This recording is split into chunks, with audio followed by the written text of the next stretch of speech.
बहनों और भाइयों, ये सचमुच हमारे लिए अत्यंत आह्लादित करने वाला क्षण है। याद करिए, आज से 8 वर्ष पूर्व ये 8वां संस्करण है दीपोत्सव का, और प्रथम संस्करण में जब हम लोग आए थे, राम कथा मंडप भी छोटा था, भीड़ में उत्साह था, लेकिन एक ही स्वर गूंजता था, और वह स्वर एक ही गूंज रहा था, एक ही नारा लग रहा था। वह नारा था, चाहे वह संतों की ओर से, चाहे वह भक्तों की ओर से, एक ही नारा था कि योगी जी एक काम करो, मंदिर का निर्माण करो। एक ही स्वर गूंज रहा था, और मैंने उनको उस समय कहा था, विश्वास करिए, विश्वास करिए, ये जो दीप आपके द्वारा जलाए जाएंगे केवल दीप नहीं है, ये सनातन धर्म का विश्वास है। प्रभु राम की कृपा अवश्य बरसेगी।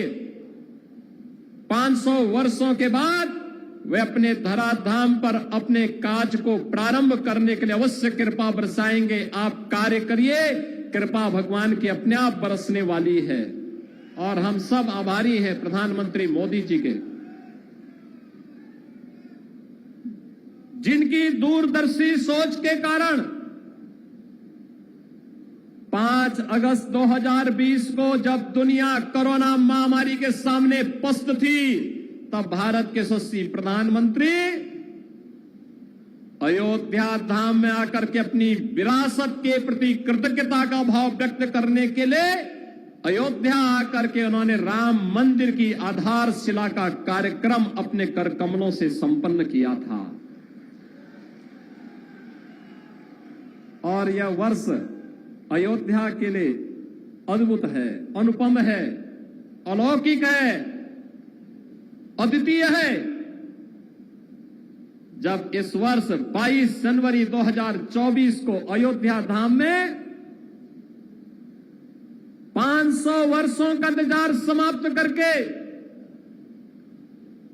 500 वर्षों का इंतजार समाप्त करके एक बार फिर से रामलला अपने धाम में, अपनी जन्मभूमि में विराजमान होकर के दुनिया के अंदर पीड़ित और प्रताड़ित लोगों को संदेश दे गए हैं कि कभी भी अपने पथ से विचलित मत होइए, संघर्ष का रास्ता अपनाइए, सफलता जरूर प्राप्त करेगी, सफलता जरूर प्राप्त होगी। यह अवसर है हमारे पास उन सभी आत्माओं को स्मरण करने का जिनका पूरा जीवन राम जन्मभूमि आंदोलन के लिए, प्रभु राम की कृपा का प्रसाद प्राप्त करने के लिए समर्पित था। मैं इस अवसर पर उन सभी पूज्य संतों को नमन करता हूं, उन सभी हुतात्माओं के लिए जिन्होंने 3.5 लाख की संख्या में अपना शहादत दे करके एक ही तमन्ना के साथ वे इस धराधाम से विदा हो गए कि चाहे जैसे भी हो, हमारे बलिदान की कीमत पर ही सही, लेकिन अयोध्या में राम मंदिर का निर्माण होना चाहिए। उनका संकल्प पूरा हुआ। अयोध्या में राम मंदिर का भव्य निर्माण का कार्य पूरा हो चुका है। रामलला फिर से अयोध्या धाम में फिर से विराजमान हो चुके हैं। लेकिन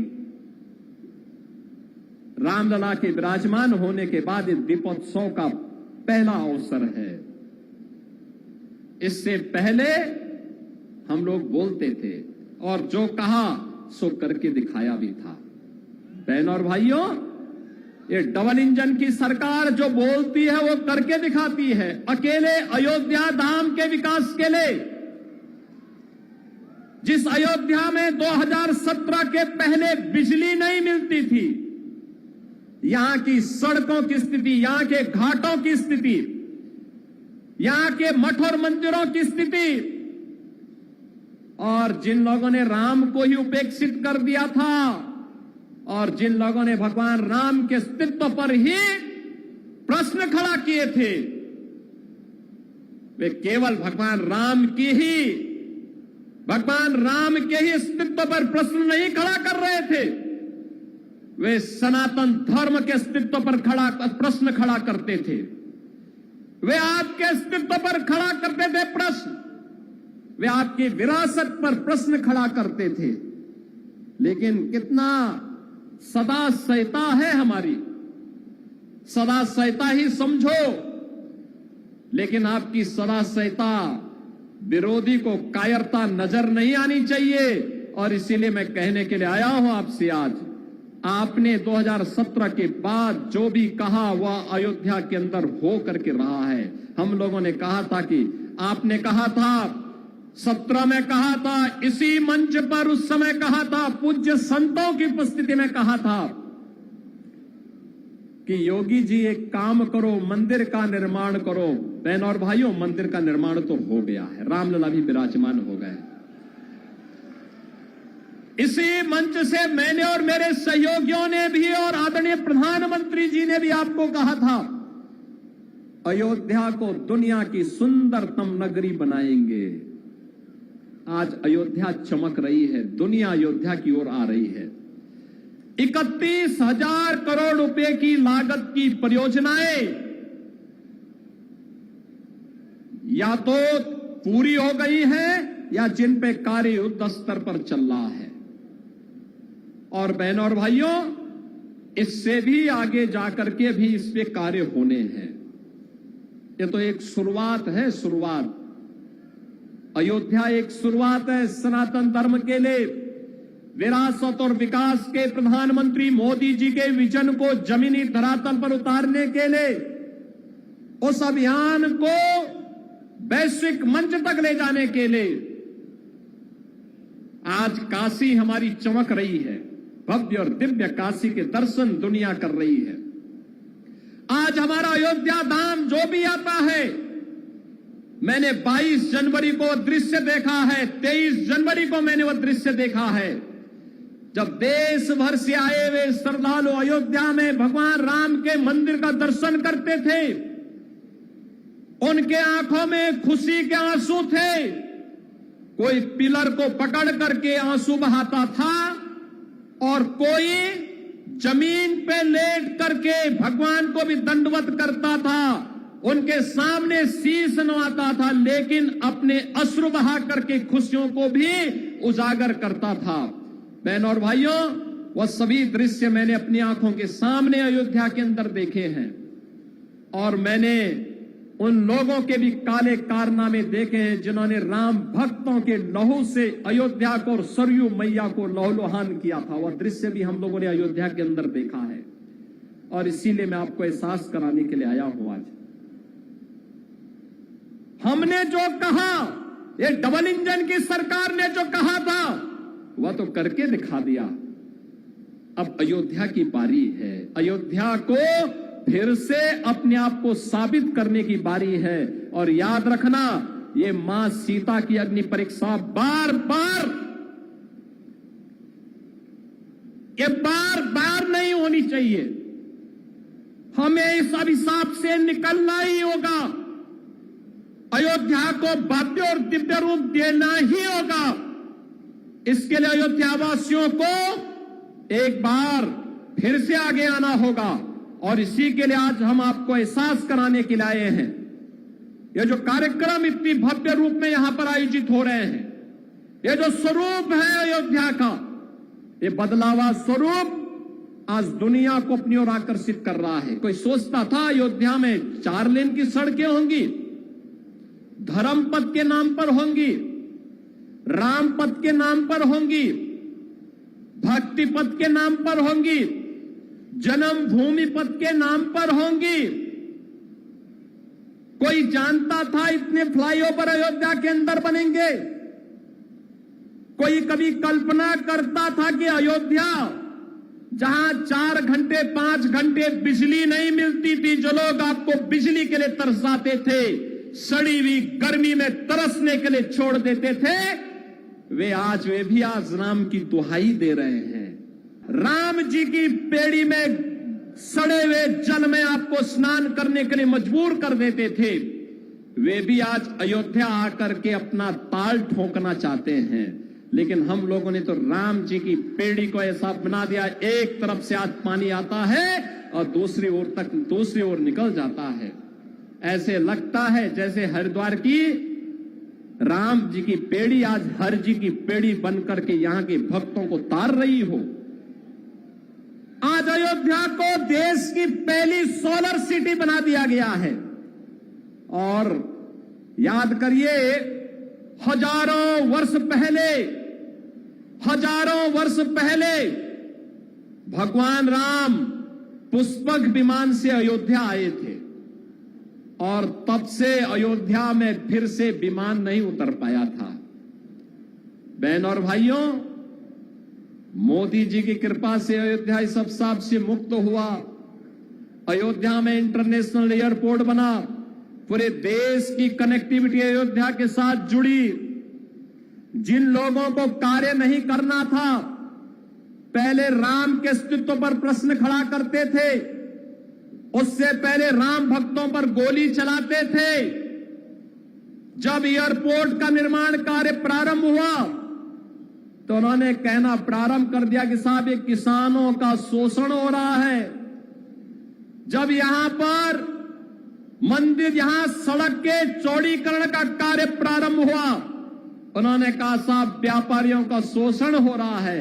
मुझे बताओ, अगर हम 4 लेन की सड़क नहीं बनाते, 4 लेन की सड़कें यहां की नहीं बनती, तुझे लाखों श्रद्धालु आ रहा है, क्या यह अयोध्या में सुरक्षित यात्रा कर पाता, यहां दर्शन कर पाता?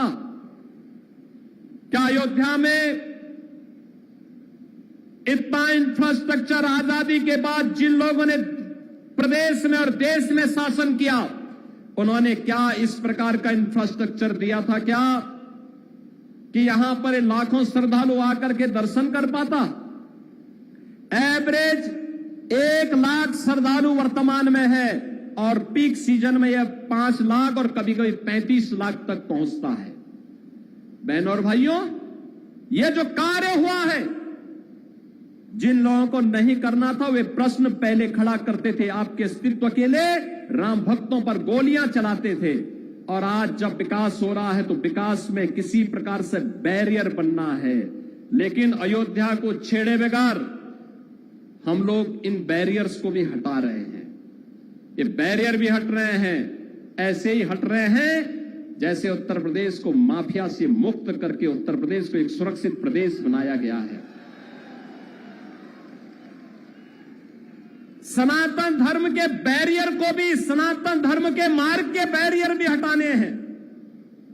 जो लोग सनातन धर्म पर बार बार प्रश्न खड़ा करते हैं, उनको मैं बोलना चाहता हूं, सनातन धर्म ने कभी किसी का अहित नहीं किया, किसी का अहित नहीं किया, सबको गले से लगाया। दुनिया की कोई ऐसी जाति, कोई ऐसा मत, संप्रदाय, सेक्ट नहीं जिसकी विपत्ति के समय सनातन धर्मावलंबियों ने उन्हें शरण देकर के फलने फूलने आगे बढ़ने का अवसर न दिया हो। विश्व मानवता आज भी इसके प्रति कृतज्ञता ज्ञापित करती है। लेकिन इस सेकुलरिज्म के नाम पर राजनीति करने वाले लोग आज सनातन धर्म पर कुठाराघात करके न केवल सनातन धर्म और भारत की आत्मा को लौलुहान करने का कार्य कर रहे हैं, बल्कि इसके नाम पर भारत के अंदर आतंकवाद और नक्सलवाद को लोग बढ़ाना चाहते हैं। क्या नक्सलवाद और आतंकवाद को हम बढ़ावा देना देंगे? फिर भगवान राम के 14 वर्षों के वनवास का परिणाम क्या है? और फिर बजरंगबली का मतलब क्या है? राम काज कीने बिनु मोहि कहां विश्राम। और हम लोग भी विश्राम नहीं लेने वाले हैं तब तक जब तक कि सनातन धर्म के मार्ग में जितने भी रोड़े हैं, जब तक इनको नामो निशान इनको समाप्त न कर दिया जाए। जो भी मानवता के मार्ग में, विकास के मार्ग में बैरियर बनेगा, उसकी वही दुर्गति होनी है जो उत्तर प्रदेश के माफियाओं की हुई है। और बहनों और भाइयों, अब अयोध्या से मैं यही कहना चाहता हूं, यह अवसर है हम सब के लिए। अवधपुरी तो आज खुश है। अवधपुरी को उल्लास और उमंग के साथ जुड़ने की आवश्यकता है। और आज का दिन तो ये दीपोत्सव तो अयोध्या की देन है। देश और दुनिया में दीपोत्सव के आयोजन जहां कहीं भी होते हैं, त्रेता युग में उसकी शुरुआत इसी अयोध्या से हुई थी, इसी अयोध्या धाम से हुई थी। उसी स्मृति को जीवंत बनाए रखने के लिए हम लोगों ने इस कार्यक्रम को आगे बढ़ाया है। और उसी स्मृति को जीवंत बनाए रखने के लिए तुलसीदास जी ने भी कहा कि अवधपुरी प्रभु आवत जाने, वहे सकल शोभा के खाने। यानी आज प्रभु आए हैं और यहां पर तो 22 जनवरी 2024 को प्रधानमंत्री मोदी जी के कर कमलों से जब रामलला का विराजमान हुआ था, अयोध्या धाम उसी प्रकार से जगमगा रहा था। और अयोध्या धाम ही नहीं, दुनिया के अंदर जहां कहीं भी सनातन धर्मावलंबी था, वह सर्वत्र सर्वत्र इसकी प्रशंसा हो रही थी, हर्षोल्लास के गान हो रहे थे, सर्वत्र लोग नतमस्तक थे इस बात को लेकर के कि वास्तव में भारत ने अपने लोकतंत्र की ताकत का एहसास दुनिया को कराया है। न्यायपालिका का फैसला, एक मजबूत सरकार कैसे उसको मजबूत तरीके के साथ शांतिपूर्ण और सौहार्दपूर्ण तरीके से जमीनी धरातल पर उतारती है, अयोध्या में राम मंदिर का निर्माण और रामलला का विराजमान होना इसका एक अप्रतिम उदाहरण है। और इसलिए यह कार्य यहां पे हो चुका है क्योंकि प्रभु ने स्वयं कहा है।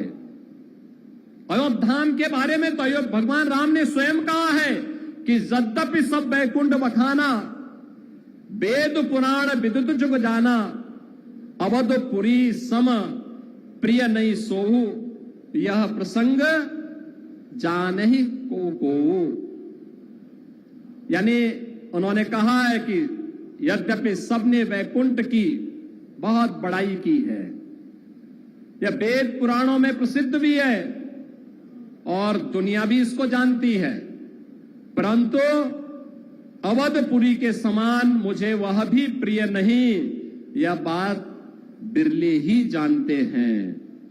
क्योंकि जन्म भूमि मम पुरी सुहावनी, उत्तर दिशि बह सरजू पावनी।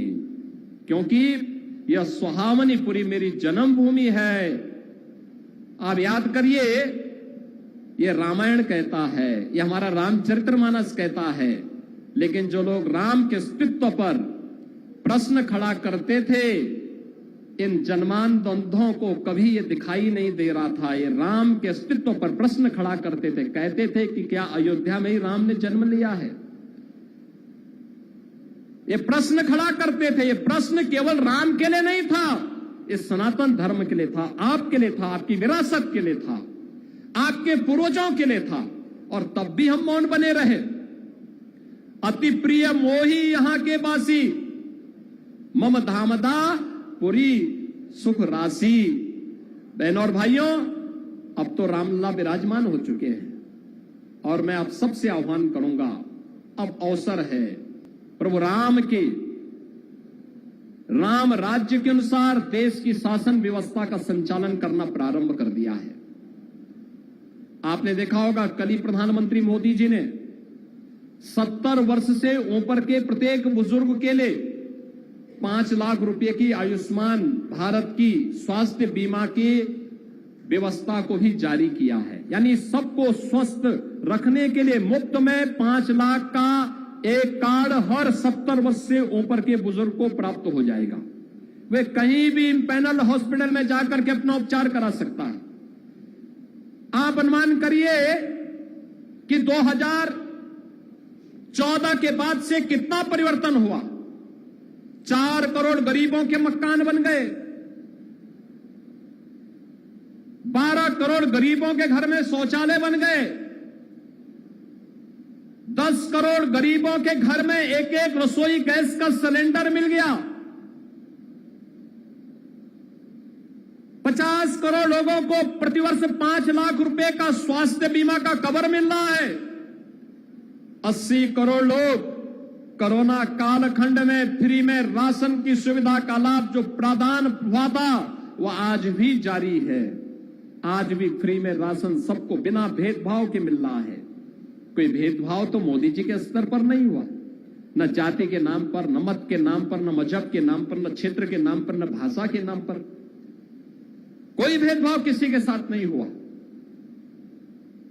सबका साथ, सबके विकास का यह भाव, ये वही भाव है जो हमारा रामचरितमानस भी कहता है। यानी भगवान राम के राजगद्दी पर बैठने के बाद क्या हुआ था? दैहिक दैविक भौतिक तापा, राम काज नहीं काहू व्यापा, सब नर करहि परस्पर प्रीति, चलहि स्वधर्म निरत सुत नीति। बहनों और भाइयों, आज उसी तर्ज पर नया भारत चल रहा है। एक भारत श्रेष्ठ भारत की परिकल्पना, विरासत और विकास का एक अद्भुत संगम है, अद्भुत संगम है। और हम सब भारतवासियों की जिम्मेदारी बनती है। उत्तर प्रदेश देश की आबादी का सबसे बड़ा प्रदेश है। ये 25 करोड़ की आबादी अगर आगे बढ़ेगी, भारत आगे बढ़ेगा, भारत का विकास आगे बढ़ेगा। और विरासत और विकास के इस अद्भुत समन्वय के लिए ही आज यह प्रयास प्रारंभ हुआ है। कहीं काशी में, कहीं अयोध्या में, कहीं मथुरा वृंदावन में, कहीं बरसाना में, कहीं कुशीनगर, कपिलवस्तु और श्रावस्ती में, संकिसा में, कौशाम्बी में, ये सर्वत्र इस प्रकार के विकास के कार्य विरासत का संरक्षण करते हुए निरंतर चल रहे हैं। ये निरंतरता जारी रहेगी। नैमिषारण्य को भी हम लोग इसी भाव के साथ वैश्विक मंच पर लेके आ रहे हैं। नैमिषारण्य ये डबल इंजन की सरकार, भारत के ज्ञान की साधना की वस्तली, जहां पर भारत का वैदिक ज्ञान लिपिबद्ध हुआ था। 88,000 ऋषियों ने कई वर्षों की साधना के बाद उसे लिपिबद्ध करने का काम किया था। आज उस नैमिषारण्य पर भारतीय जनता पार्टी के डबल इंजन की सरकार कार्य कर रही है। और वहां के साथ ही सुख तीर्थ, कोई भी भागवतकार तब तक कथा व्यास नहीं बन सकता जब तक कि सुख तीर्थ में जाकर के अपनी कथा का वाचन न कर ले। आज उस सुख तीर्थ के विकास का कार्य हो रहा है। नमामि गंगे में विरल गंगा, निर्मल गंगा का काम हो रहा है। हर घर नल की योजना के माध्यम से हर घर में शुद्ध पेयजल उपलब्ध करवाने का कार्य भी हो रहा है। बहनों और भाइयों, स्वास्थ्य के लिए, शिक्षा के लिए, विकास के लिए, रोजगार के लिए और सुरक्षा के लिए तो कहना ही क्या है। बड़े बड़े गुंडे और दुर्दांत माफियाओं के ऊपर जब बजरंग बली की गदा चलती है ना, तो वे भी वैसे ही तड़पते हैं जैसे खर और दूषण तड़पते हुए मारे गए थे। और इसलिए बहनों और भाइयों, हम सबका संकल्प होना चाहिए। ये शुरुआत है, शुरुआत, और इस शुरुआत को मंजिल तक पहुंचाना है। मंजिल का लक्ष्य प्रधानमंत्री मोदी जी ने आप सबके सामने दिया है। और मंजिल का लक्ष्य है 2047 में जब देश अपनी आजादी का शताब्दी महोत्सव मनाए, तब कैसा भारत हो। जैसे अयोध्या है ऐसे ही काशी में भी दिखना चाहिए, ऐसे ही मथुरा में भी दिखना चाहिए। बोले वृंदावन बिहारी लाल की। और ऐसे ही काशी में भी हो, हर हर महादेव के गुंजायमान से काशी बाबा विश्वनाथ धाम भी गूंजना चाहिए। विकास सर्वत्र हो, आदि दैविक, आदि भौतिक और आध्यात्मिक किसी प्रकार के दुख और दरिद्रता के लिए कोई जगह न हो। ये नया भारत उस दिशा में मजबूती के साथ कदम उठा रहा है। और उसी का आह्वान करने के लिए आज मैं आपके पास आया हूं कि प्रभु की कृपा। और मैं सचमुच समझता था कि मैं एक बात देख रहा था कि कैसे होगा जिस दीपोत्सव के कार्यक्रम को दुनिया की सदी की सबसे बड़ी महामारी कोरोना नहीं रोक पाई, इस बार कैसे होगा? प्रभु ने अपनी लीला दिखाई। इस बार भी हम सब यहां पर उपस्थित हो गए और इस बार तो श्रृंगवेरपुर में भी यह कार्यक्रम आयोजित होने जा रहा है। अभी यहां पे हमारे डिप्टी सीएम श्री केशव प्रसाद मौर्य जी भगवान राम को वहां रिसीव करके भरत मिलाप के कार्यक्रम में माल्यार्पण करके सीधे श्रृंगवेरपुर गए हैं।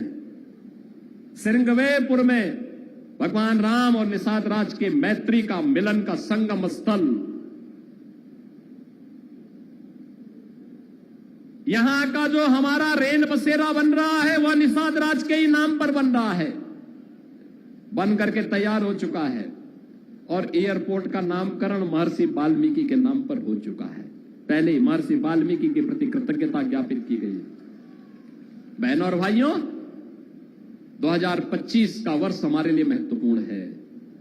प्रयागराज में महाकुंभ का आयोजन होने जा रहा है। करोड़ों श्रद्धालु आएंगे, देश और दुनिया से आएंगे। उन करोड़ों श्रद्धालुओं के लिए अयोध्या धाम को आपको तैयार करना होगा। आतिथ्य का अद्भुत उदाहरण उत्तर प्रदेश वासियों को, देशवासियों को प्रस्तुत करना है और आज उसी का आह्वान करने के लिए आया हूं।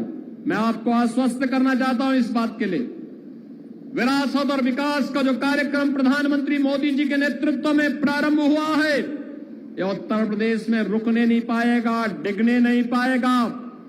उत्तर प्रदेश के अंदर अपनी विरासत का संरक्षण करते हुए विकास की गंगा मां सरयू की कृपा से, प्रभु की कृपा से निरंतर आगे बढ़ती रहेगी। इस विश्वास के साथ मैं आप सभी प्रदेशवासियों को और सभी सनातन धर्मावलंबियों को आज के इस अवसर पर प्रभु राम के अयोध्या धाम आगमन की स्मृति में आयोजित इस दीपोत्सव के भव्य कार्यक्रम के अवसर पर मैं हृदय से बधाई देता हूं, पूज्य संतों का अभिनंदन करता हूं। हमारे अतिथि के रूप में यहां पर भारत सरकार के पर्यटन और संस्कृति मंत्री माननीय श्री गजेंद्र सिंह शेखावत जी, जिन्होंने अयोध्या के विकास के लिए भी, नेमिस के विकास के लिए भी और प्रयागराज के विकास के लिए भी कल ही उस कार्य योजना को अपनी स्वीकृति दी है कि पर्यटन विकास के और भी कार्य होने चाहिए उत्तर प्रदेश के अंदर। उन सब के लिए, ब्रिज क्षेत्र के लिए भी अपनी सहमति दी है। आज स्वयं इस दीपोत्सव कार्यक्रम में हमारे मुख्य अतिथि के रूप में यहां पर उपस्थित हुए हैं।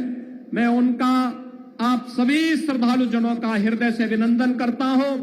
आज यहां पर हम लोग अभी राम जी की पेड़ी में आप पूज्य संत का जन और श्रद्धालु जन जाएंगे।